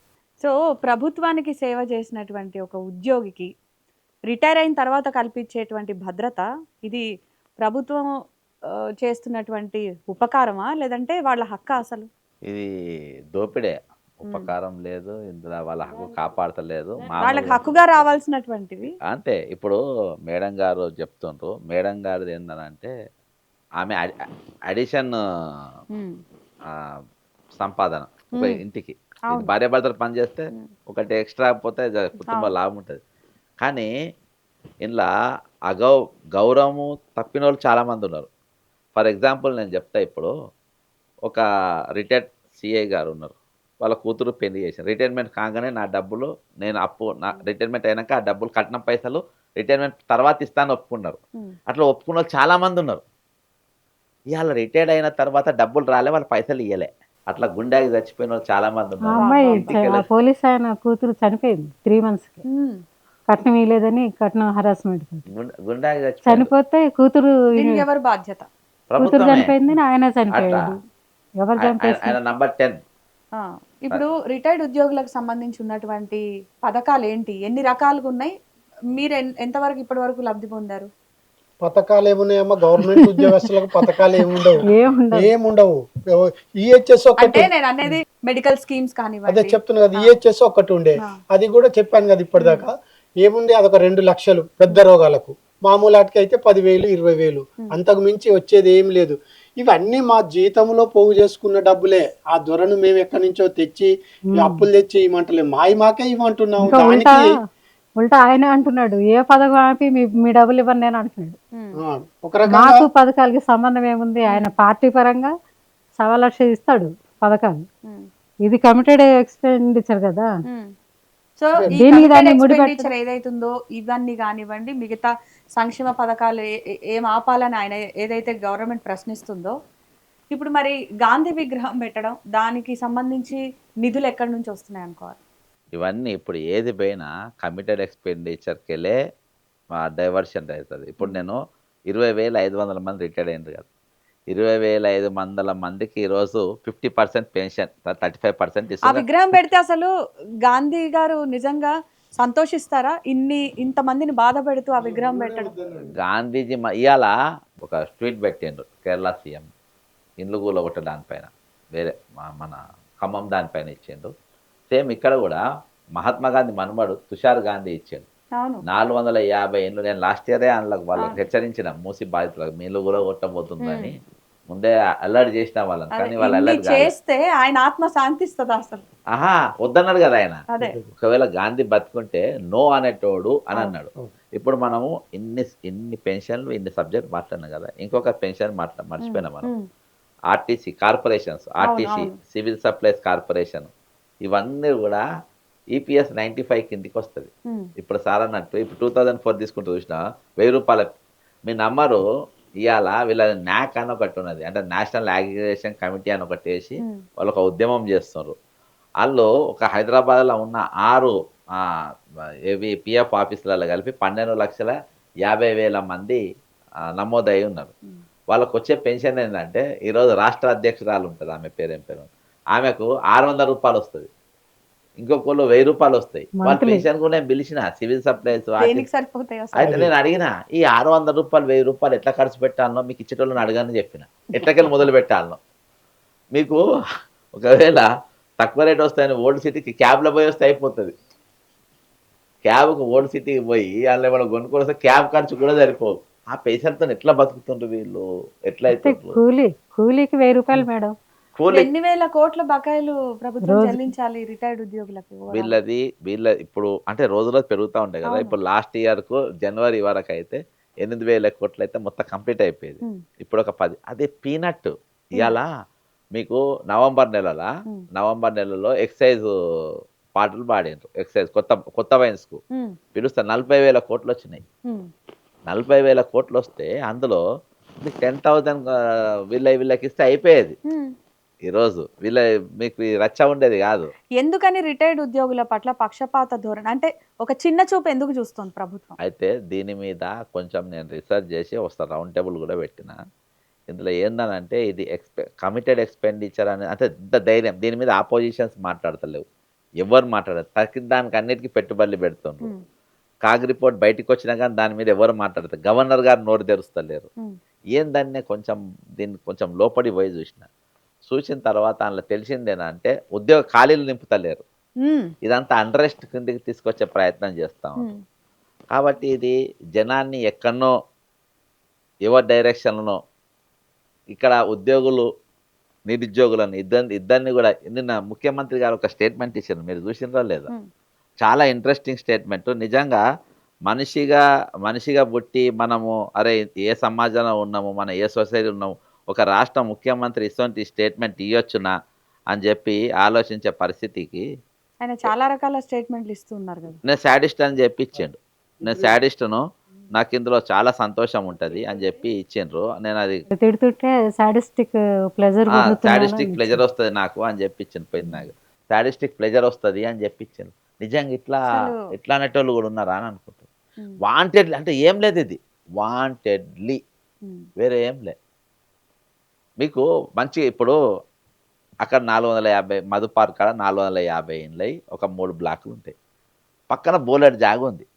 నువ్వు కట్టుకుంటే రోజు మహాత్మా గాంధీకి దండం పెట్టుకుంటా అంటే పెద్దది 5,000 కాదు 10,000 పెట్టుకొని కట్టుకో. ఖాళీ జాగా బొచ్చాడు ఉన్నది, అక్కడ పోయి నువ్వు కట్టుకో. అంటే ఈ 450 ఇండ్లే ఎందుకు కూలగొడతారు అని అంటే ఇక్కడ పక్కన ఉన్న వాళ్ళని భయపెట్టియాలి. ఉమ్, ఖాళీ జాగాని పోతే భయపడరు. కట్టుకున్న పెద్ద పెద్ద బిల్డింగ్లు కూలుతూ ఉంటే పెద్ద న్యూస్ వస్తే పక్క వాళ్ళు భయపడతారు, సెటిల్మెంట్లకు వస్తారు. ఎందుకంటే దాదాపు ఒక 10,000 మందికి నోటీసులు ఇచ్చారు. 17 మందికి నోటీసులు పోయినాయి. అందులో మరి ప్రజాప్రతినిధులు ఇళ్ళు ఉంటాయి, వాళ్ళు వాళ్ళనైతే పట్టించుకోరు. నో అది కాదు. అది ఎందుకు కాదు అని అంటే నేను గతంలో పోయి విత్ ప్రూఫ్స్ చూపించిన. యూసుఫ్ కూడా ఒక పెద్ద చెరువు ఉంది, యూసుఫ్ కూడా పెద్ద చెరువు, దాని పేరే యూసుఫ్ కూడా పెద్ద చెరువు. ఆ పెద్ద చెరువు అనేట ఆయన ఒక పోచే అనేట ఆయన మెల్లమెల్ల కబ్జా చేసి ప్లాట్లు అమ్మారు. ఆ చెరువులో కొన్న ప్లాట్ల ఆయన రంగనాథ్ గారి తండ్రి గారు కూడా ఒక ప్లాట్ కొన్నాడు. ఇప్పుడు ఉన్న ఇల్లు చెరువునే. నేను దాన్ని ప్రూవ్ చేసిన, చెరువు అని ప్రూవ్ చేసిన. ఇవాళ పేపర్ చూపించాలి, రంగనాథ్ గారు కూలగొట్టలే ఆయన ఇల్లు. నాది అదే, నేను అవును. అర్థమైందా? తిరుపతి రెడ్డిది ఈరోజు పక్కా బఫర్ జోన్, అది కూలగొట్టలే. ఈరోజు హిమాయత్ సాగర్ ఆనంద్ కన్వెన్షన్ చెరువులు ఉన్నది, కూలగొట్టారు. ది ప్రెస్టేజ్ శంషాబాద్ అమ్మ చెరువులు ఉంది, అది కూలగొట్టారు. సరే, ఇక మనం టాపిక్ డివియేట్ అవుతుంది. యాక్చువల్లీ వీళ్ళ సమస్యల గురించి మాట్లాడితే ఇంకొకటి సార్, రిటైర్మెంట్ వయస్సు పెంచడం అనేది కొత్తగా ఉద్యోగాలు పొందాల్సినటువంటి యువతకి మైనస్ అవ్వట్లేదా? వాళ్ళకి ఇవ్వద్దనే కదా ఇవాళ వీళ్ళకి ఇవ్వాల్సిన రాయితీలు ఇవ్వాల్సి వస్తుంది అని చెప్పి ఇలా వాళ్ళకి ఇవ్వాల్సిన పైసలు వాళ్ళకి ఇస్తలేరు. ఇవాళ 40 లక్షల మంది ఉన్నారు. భయంకరం ఏంటంటే ఈరోజు ప్రియాంక గాంధీ గారితోనే యూత్ డిక్లరేషన్లో ఇప్పించారు. ప్రతి నెల 4,000 నిరుద్యోగ భృతి ఇస్తామని చెప్పారు. 2 లక్షల పోస్టు సంవత్సరం లోపు నింపుతాను. వీళ్ళ రిటైర్మెంట్ కానీ నువ్వు ఖాళీ ఎట్లా నింపుతావు? యాక్చువల్గా 3 లక్షల పోస్టు ఖాళీలు ఉంటాయి, కొత్త జిల్లాలు ఏర్పడ్డాయి కాబట్టి. కొత్త డిపార్ట్మెంట్స్ వచ్చినాయి, రోడ్ సేఫ్టీ డిపార్ట్మెంట్ అవి చాలా వచ్చినాయి. కాబట్టి ఏ విధంగా ఇస్తాం? కాబట్టి ఇక్కడ ప్రభుత్వానికి ప్రజలకేమో చేయాలనే చిత్తశుద్ధి 2000% లేదు. చేయాలని ఉంటే మనం చాలా మాట్లాడుకోవచ్చు. సో ఓవరాల్ గా ఎన్ని శాఖలు, ఎన్ని వేల మందికి, ఎన్ని వేల కోట్లు పెన్షన్ ఇప్పుడు వచ్చేది ఉంది? According to finance minister statement in council డిసెంబర్లో 20,500 మందికి ఈరోజు ఇవ్వాలి పైసలు, రిటైర్మెంట్ అయినారు. ఎక్కువ శాతం అందులో ఉన్నది విద్యాశాఖ, పోలీస్ శాఖ. విద్యాశాఖ, పోలీస్ శాఖ అత్యధికంగా. సో వీళ్ళకి సంబంధించి ఏదైనా ఒక ప్రత్యేక కమిషన్ కానీ, అంబుడ్స్మెంట్ కానీ ఉండాలా, లేదంటే ఉన్నవే సరిగ్గా పనిచేయాలంటారా? అసలు ఇవ్వడం అవసరం లేదు మేడం. మీరు యూనియన్ పెన్ డౌన్ ఇస్తే 24 అవర్స్లా పైసలు కేక్ వాక్ చేసుకుంటే వాళ్ళ ఇంటికి వస్తాయి. ఇవాళ బ్యాలెన్స్ ఆఫ్ టెర్రర్ అనేది లేదు, భయం అనేది లేదు, భక్తి అని లేదు, వీళ్ళ గురించి మాట్లాడటం లేరు. ఇవాళ అదే లేదు. ఇవాళ రిటైర్మెంట్ ఎంప్లాయీస్ ఇన్ని యూనియన్లు ఉన్నాయి, 206 యూనియన్లు ఉన్నాయి, యూనియన్లు ఉన్నాయి. అంతమంది వాళ్ళందరికీ వేల కొద్ది జీతాలు వస్తాయి. అంతమంది ఉన్నాక ఇవాళ నేను లైమ్ లైట్లో ఎందుకు కనబడుతున్నా? అవి పని చేస్తలేవు. నేనే యూనియన్ స్టార్ట్ చేస్తే ఇప్పుడు నేను ఫుల్ పర్ఫెక్ట్ అయిపోయినాయి. లాలా ఇవన్నీ చాలా చేసి పర్ఫెక్ట్ అయిపోయినా. ఫైనల్గా చెప్పండి, అసలు మీరు ఏం చేయాలనుకుంటున్నారు? మీ వాయిస్ ఎవరికి ఎలా వినిపించాలనుకుంటున్నారు? ఇటు ప్రభుత్వానికి, ఇటు యూనియన్లకి మీరేం చెప్పదలుచుకున్నారు? ఇప్పుడు ప్రభుత్వానికి, యూనియన్స్ ఇప్పటికి మన జడ్సన్ అన్న చెప్పినట్లు ముందుబడి చేస్తే, ధర్నాకు నోటీస్ ఇస్తే పరిష్కారం అవుతుంది. అవి ఇచ్చే పరిస్థితిలో లేదు. మరి ముఖ్యమంత్రి గారు వాళ్ళు పదవికి రావడానికి ముందు చాలా వాగ్దానాలు చేశారు. వాగ్దానాన్ని నిలబెట్టుకోవాల్సినటువంటి బాధ్యత వారి మీదనే ఉంది. మరి గతంలో చాలామంది ముఖ్యమంత్రులు, మనం ప్రత్యేక తెలంగాణ ఏర్పడే నాటికి 19 ముఖ్యమంత్రులు చేశారు. మరి ఆ తర్వాత ఈయన మూడోగ ఆయన, అంటే ఆయన 2 టర్ములు చేసిండు, ఒక ఆయన లేకపోతే ఆయన ఇద్దరు తీసుకుంటే మూడోగ ఆయన. ఇప్పుడు ఈయన చివరి ముఖ్యమంత్రి. అంటే ఇప్పుడు తెలంగాణ ఏర్పడడానికి ఈ ముఖ్యమంత్రి అన్న మాట నిలబెట్టుకోవాలి. గతంలో ముఖ్యమంత్రులు ఏ విధంగానైతే చేశారో ఇతడు కూడా అలానే చేయాలి. మరి ఇతడు ఎవరి మాట వింటలేడు. ఆ మంత్రివర్గం అట్లే ఉంది, తర్వాత ఆ ముఖ్యమంత్రి అట్లనే ఉన్నాడు. ఎక్కడ ఏమీ ఒక ఒక ప్రెస్ మీట్ పెట్టి మీలాంటి వాళ్ళని పిలిచి వాళ్ళను ఈ నెలలో నేను అన్ని ఇచ్చేస్తాను ఒక్క మాట అంటలేడు. 76 మంది చనిపోయారు. 76 మంది చనిపోతే ఏం పట్టించుకోడు. మరి ఇది ప్రజాస్వామ్యమా లేకపోతే రాచరికమా? మరి ఇది ఏం అర్థం కాని పరిస్థితిలో రిటైర్డ్ ఎంప్లాయీస్ అయితే చాలా ఇబ్బందులు పడుతున్నారు, చెప్పలేని అంత ఇబ్బంది. వాళ్ళు మీరు ప్రెస్ మీడియా ప్రింట్లో మీరు చూసి ఉంటారు. వాళ్ళు ఒక్కొక్కరు హాస్పిటల్ నుంచి వాళ్ళ యొక్క ఆర్తనాదాలు వింటుంటే మనకు మనసు అనేది చలించిపోతుంది. అలాంటి సందర్భాలు మనం కోకొల్లలు చూసాము. మరి ముఖ్యమంత్రి గారికి ఎందుకు దయగలుగుతలేరు? వారు పాలకులు, వారి మీద బాధ్యత ఉంది, వారు అన్నారు. మరి అన్న మాట నిలబెట్టుకోకుండా దాటవేయడం అనేటువంటిది ఒక మంచి నాయకుని లక్షణము కాదు. మరి వారు మంచి నాయకునిగా ఉంటారా, మరి చెడ్డ నాయకునిగా ఆల్రెడీ మారాడు. మరి దాన్ని ఆ పేరును తీసేసి మంచి నాయకుడిగా మారాలి అంటే వారు తక్షణమే మాకు రావాల్సినటువంటి బెనిఫిట్స్ 8,000 కోట్లు అయితే దాదాపు అన్నీ అయిపోతాయి మా వరకు మాత్రం.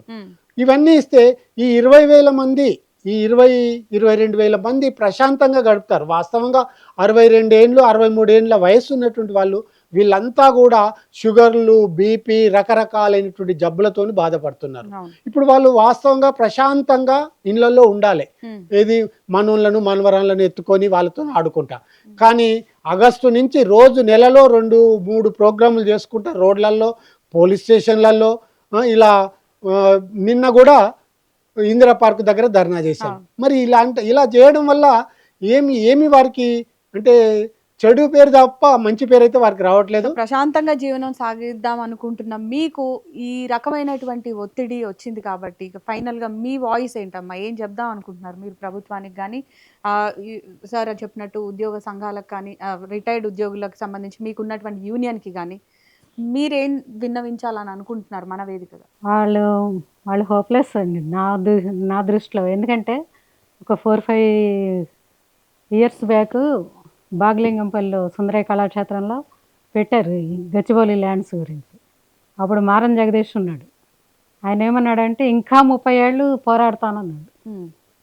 మేడం, మనిషి జీవితమే 70 ఏళ్ళు. నేను చదువుతున్న బైబిల్ ప్రకారంగా 70 ఏళ్ళు, అంతకు మించితే ఆయాసం అని. ఇప్పుడు 50 అయితే ఎక్కువ అన్న పరిస్థితి చెప్తున్నా. పోనీ అలా వేసుకున్నా 70 ఏళ్ళు, ఇప్పుడు 62కి వచ్చేసాం. ఆయన ఇంకో 30 ఏళ్ళు అంటే ఆయన 150 ఏళ్ళు బతుకుతాడేమో, నాకైతే తెలీదు.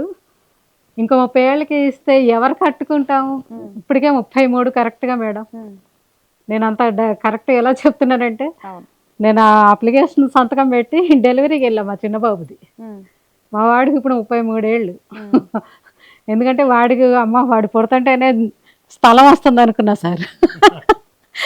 వాడికి పెళ్ళిడు వచ్చింది, వాడికి పిల్లలు పుట్టినా కూడా ఆ స్థలం నాకు వచ్చేలా లేదు. మన వాళ్ళు వచ్చేలాగా ఉన్నారు కానీ కొడుకుతో పాటు స్థలం అయితే వచ్చేలా లేదు. మరి నాయకులు అలా ఉన్నారు. మీ ఫైటింగ్ ఎలా ఉన్నదంటే, నేనైతే ఇంకా వీళ్ళందరూ వాడు ఇస్తాడు చూస్తాడు అంటున్నారు కానీ నేనైతే ఈ కుబేర్ మీదే ఉన్నా మేడం.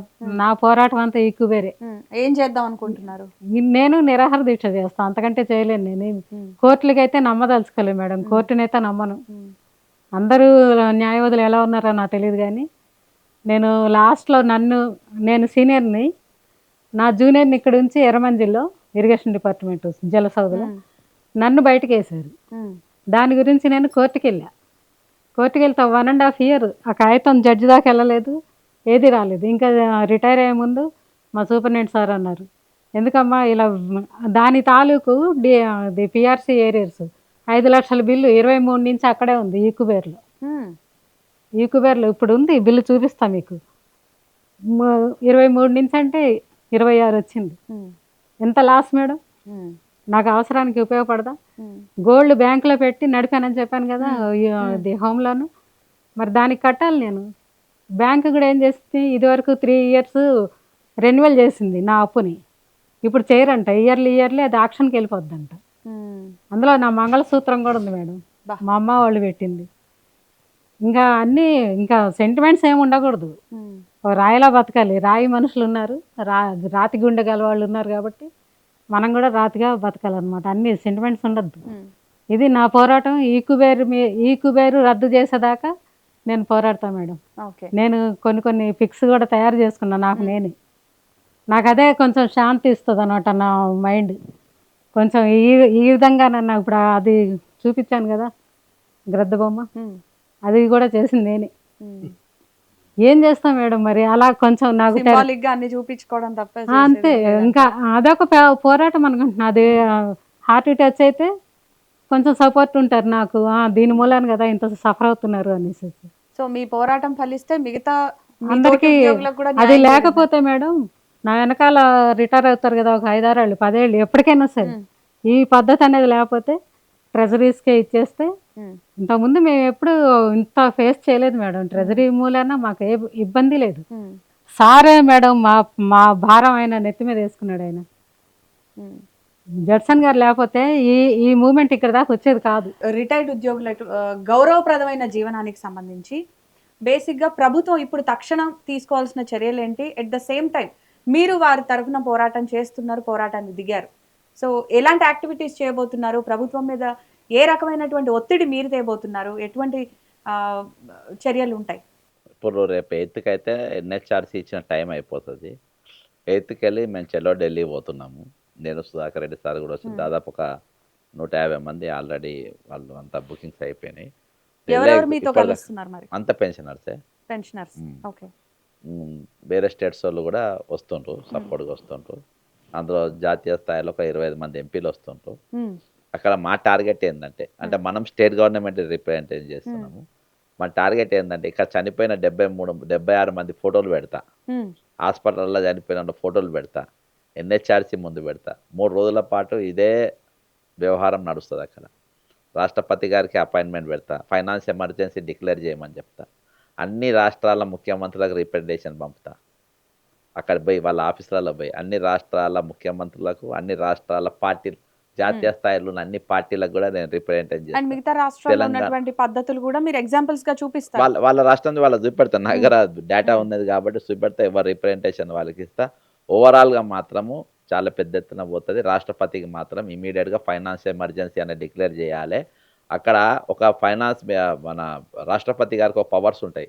గవర్నర్ గారికి ఫ్యాక్చువల్ రిపోర్ట్స్, ఇంతమంది 76 మంది చనిపోయినరు, ఇంతమంది బెడ్ల పైన ఉన్నారు, ఇంతమంది రిటైర్మెంట్ పై ఉన్నారు, వాళ్ళ డబ్బులు వాళ్ళకి ఇస్తలేరని రాష్ట్రపతి గారికి ఫ్యాక్చువల్ రిపోర్ట్ అనేది నాకు పంపాలి. పంపితే రాష్ట్రపతి గారు అంటే యాజ్ పర్ రూల్ జరగాల్సిన పని, ఆమె ఇమీడియట్గా ఇట్లా పరిస్థితి ఇట్లా ఉన్నది, హ్యూమన్ రైట్స్ వైలేషన్ అవుతుంది, మనము ఎవరికైతే ఉద్యోగులతో ఒప్పందం చేసుకున్నామో దాని ప్రభుత్వం అక్కడ విఫలమైంది కాబట్టి మీరు వాళ్ళని ఆదుకోవాలని చెప్పేసి వాళ్ళు ప్రధానమంత్రి గారి సెక్రటరియట్కి పంపిస్తారు. అక్కడికి వెళ్ళి 50,000 కోట్ల రూపాయలు ఈయనకి పవర్స్ ఉన్నాయి వీళ్ళకు. అది ఎప్పుడైతే రాష్ట్ర ప్రభుత్వం విఫలం అయిపోయిందో అప్పుడు ఓవరాల్గా ఏంటంటే అప్పుడు రాష్ట్ర ప్రభుత్వ పరువు మొత్తం గంగలో మునుగుతుంది. కాబట్టి అది ఒక అస్త్రం.